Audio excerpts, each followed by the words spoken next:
Hello everyone, my name is Relax and Panic, and this is another reaction to Oregairu. It is episode 12 of the second season. It is second to the last. Next time will be the last one. And you know what to do. As always, if you want to see the reaction itself, just go down into my descriptions, follow the links, replace the parentheses dot parts with real dots, and enjoy. Once you've done, feel free to come back here and hear me out about this episode. So, see you soon. For those that came back, welcome back. Now, good episode. I liked it. It was a bit much sometimes. I really had to struggle to keep up with the speed of informations and everything.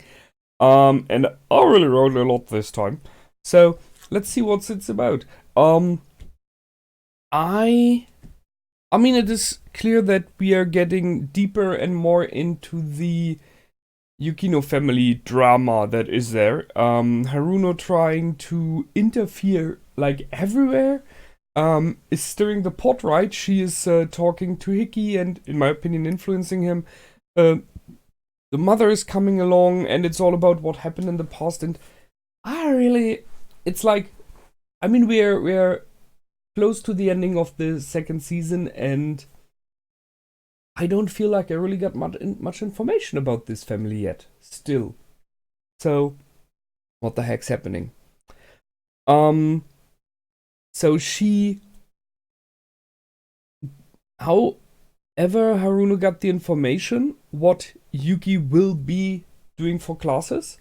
I'm not sure if Hikki told her. I mean, we started off with her asking him, but I'm not sure if he told her. Because that would come around in the end, right? Just saying that might become a problem if she only told Hikki, and now Haruno knows and her mother knows due to that.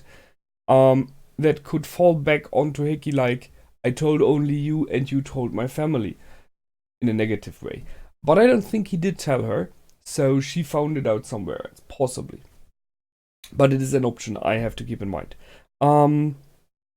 Haruno said that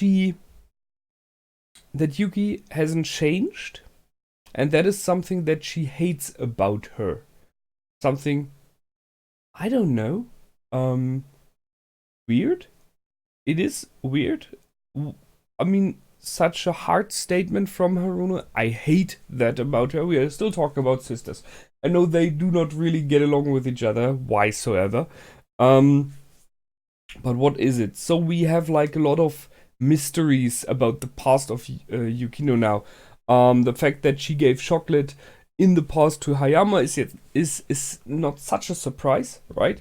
We knew that kind of, but it is a weird thing. However, that is what it is about in this episode, chocolate. It is the day that everyone is getting chocolate. We had that before already once, and the chocolate was, well, let's say not the best. But that means we have 1 year gone by already. So everyone wants to give chocolate to someone. Most of them wants to give them to Hayama, but there are some who want to give chocolate to Hikki as well, and to some others as well. So,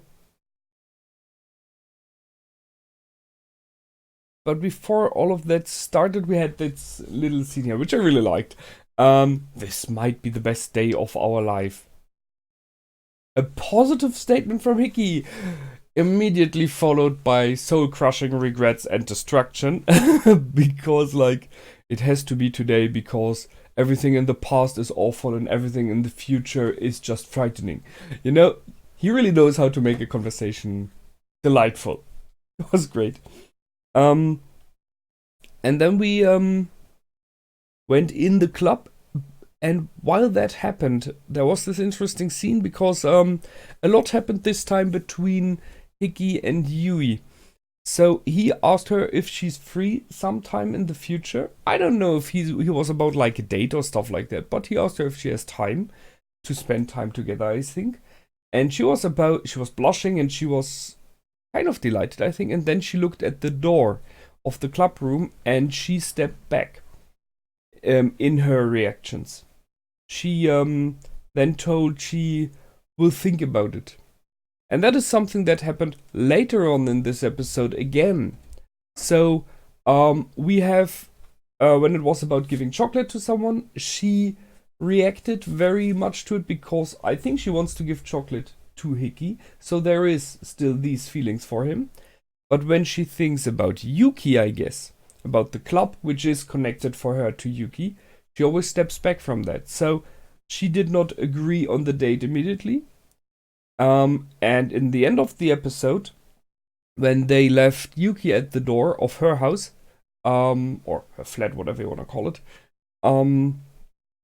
he offered to take her home, which is courtesy, yes, but it is about, that she feels well. And as you know, one of the times that he brought her home, they got very close. There was this moment, and thus she denies now because she's aware that this might happen again. And as strange as it is, she says that would be unfair. So spending time with him alone would be unfair, I guess, in regards to Yuki. So she feels like she has to compete for Hikki on the same level as Yuki with the same chances. That's my guess here, right? Which is a weird thing. We have a saying in German. I tried to translate it. In love and in war, everything is allowed, or nothing is denied, something like that, right? So there are no stops and boundaries when it is about love or war. And she just, right now in this episode, starts to setting up boundaries for herself. So she makes it harder for herself. Which shows how much she likes Yuki and how important she is for her. And that is, I think, one of the typical problems you have when you have a friendship with someone and you realize you both are feeling something for another person. And you're like that, can I go after this person if my friend is doing the same? Isn't that like kind of a betrayal? And then we have Iroha inside. We have the moment that everyone is thinking about having chocolate, and Yui and Yuki tell her that Hikki likes sweets. And she clearly stated it herself there. Why are you two answering for him? Yeah. However, there was a moment where I think for the first time really you could see that there is an option for Hikki and Iroha. There were small signs before, and I know you are all jumping on those signs, right? But this time for me it was like the first real opening up without him wanting to, but still. So they were talking about his sister, that he is still getting sweets, and he was making fun about it, that Komachi will do it. Your sister? No, stuff like that. It was a bit at the edge.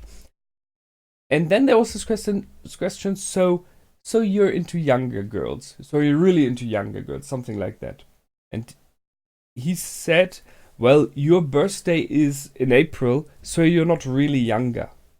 There were two things in that one sentence. Number one, he remembers her birthday. Okay, she told him last time. But that is a major thing. He remembers her birthday. And number two, so you're into younger girls.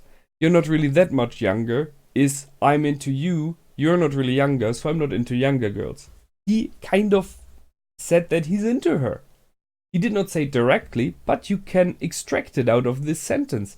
And I think she got that. And you can see it in her reaction. So, and the Yui and Yuki got that as well. So the field of competition has widened now. It was an interesting moment for sure. And then we have the swarm of girls jumping in, wanting to make chocolate for whomever, or the sister wants to. I really believe that was not a younger sister, but her. But as it seems, she really wanted to do it with her younger sister together, which is, by the way, a very cute one. I like that. Frisbees sound like kitties. Yeah, no comment on that. Whatever Yuki is having with kitties. And then Hikki got this, as I think, very clever idea. to make it like of a competition, or here we do it a cooking class, and you can invite the boys in because you need someone to flavor test the chocolate for the cooking class, so you take the edge out of it. It is partially, I mean, you could see that Hayama got the idea. He completely understood that this was just a trick so that they can give the chocolate to him, but without it being flattery, without it being courtesy to him, right? He still knows you do it because you like me, but he can act as though it is part of the class, and thus it takes the edge off that everyone is seeing it and everyone will talk about it and stuff like that, which I understand can destroy the mood in kinds of ways. I can say that quite easily. I had as example the experience in a class of mine that you have different groups of people who hang out with each other, as it is here. And whenever a birthday came along, you could clearly see who is part of a group and who is not, because they did a nice setup for the desk of the person, flowers on it, a big pack of the birthday package, and something to drink and stuff like that. So you came into the class and you were like, oh, this one is having birthday, wow, that's a lot. And they were like competing with each other, who the 2 or 3 groups whose birthday desk looks better. And it is a bit like, okay. And then you have some in the class, and this is where I'm heading for. Let's say people like Hikki, who do not really have a group, or at least not such a group that is really huge into setting up stuff. And when their birthday is, there are 2 things happening. The one thing is, you're not really getting a congratulation, right? You're like, okay, yeah, you have birthday. But the other thing is, you go into this class and you see the comparison to the desks of the other people. So every time someone is celebrating a birthday like, wee, in the class, it will be, again, painful for the persons who got not celebrated properly. And if you compare that to the chocolate idea, it is the same. So let's say you see 2 or 3 people, especially Hayama, getting a lot of chocolate, a lot of attention, which means a lot of girls are like, hey, I really like you.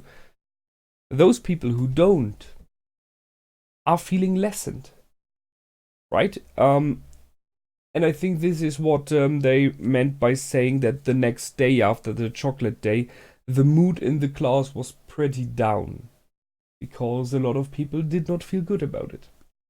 Not talking about the girls who realize that they're in competition for the same guys. That's another problem as well. By the way, why is none of the guys making chocolate for the girls? Just saying.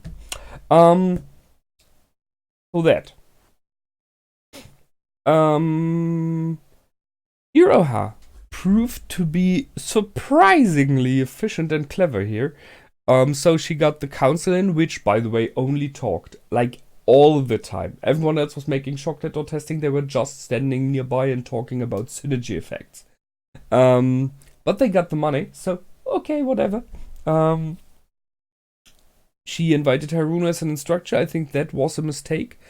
I think it was one by not knowing what's going on. I don't think she did it on purpose, because that would have been a very clever move to get a competition for Hikki out of the way. Right? Because that clearly makes Yuki look bad, as we've seen. Right? Haruna really goes under Yuki's skin like every time. You could see it by the dropping of the bowl, which coincidentally worked out positive for her when it comes to Hikki, because they had this moment of blushing, right? But normally it would have been a very clever way of getting Yuki out. But I don't think Iroha is working that way. At least I hope, because that would make her very, very, very unlikable. We had the teacher in there, which really felt a bit like a goodbye to me. I mean, she said a lot, and there's a lot of deep thoughts in what she said. But wow, with one click, I'm so good. But I did not feel it at this moment. right? I mean, she was talking really, really important things about perceiving people, and while you grow on the way, you often don't realize how much of the way you already did, and you always feel like you should have done more, which I can relate to.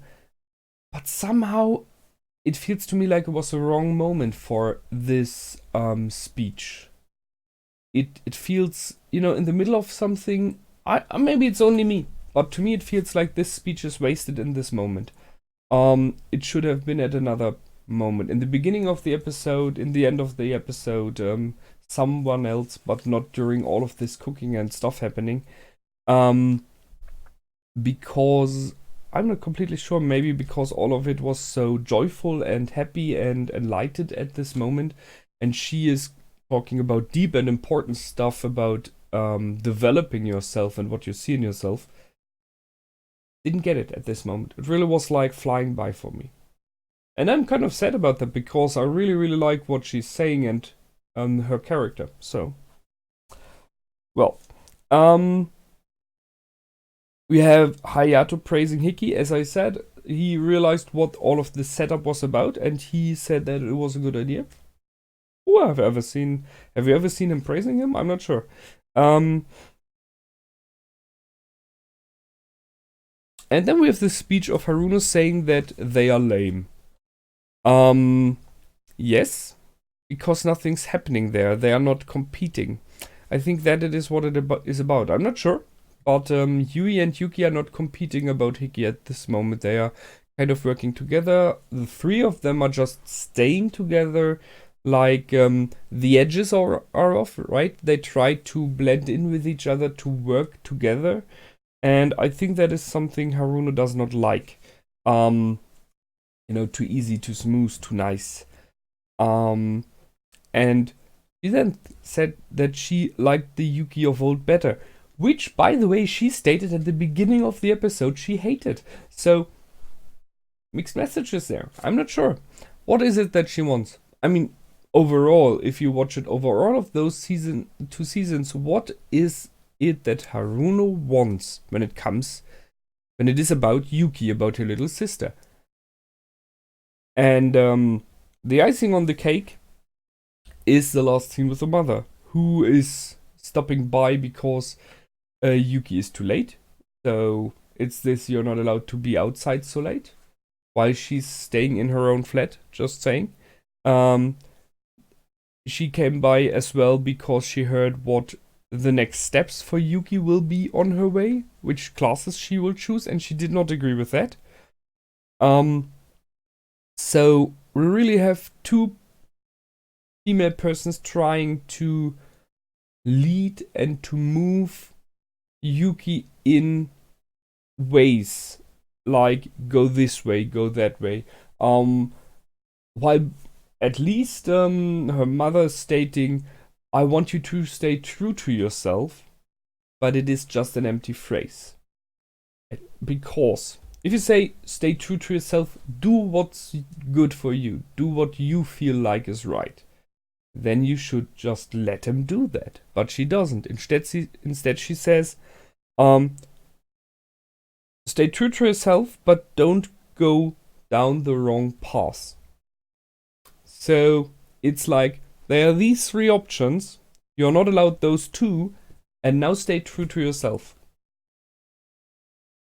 There's no true to yourself if you're allowed only one path. You have no choice, right?